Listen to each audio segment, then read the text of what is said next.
حمایتی، یعنی لذت میبره آدم. چه حمایت، دمتون گرم. یعنی من امروز پاش شدم دیدم این همه سابم زیاد شده، لذت بردم. ممنونم که لایک هم میکنیم. آقا همجوری قلونی کنیم به الان 33 تا سابیم. 20 پارت اول سیگنیچرا رو میریم، بریم بهترین کارت سیگنیچر. فرانچسکو توتی، الیور کان، یورگن کلوپ، وین رونی، ادن هازارد،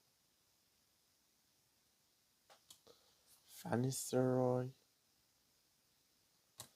مسعود اوزیل. آقا دمتون گرم. اگر ویدیو من خوش اومد لایک کن، سابو بزن، چون ویدیوهای منو میدونم دوست داری. ممنونم بابت حمایت کردن. دمتون گرم. خدا نگهدار.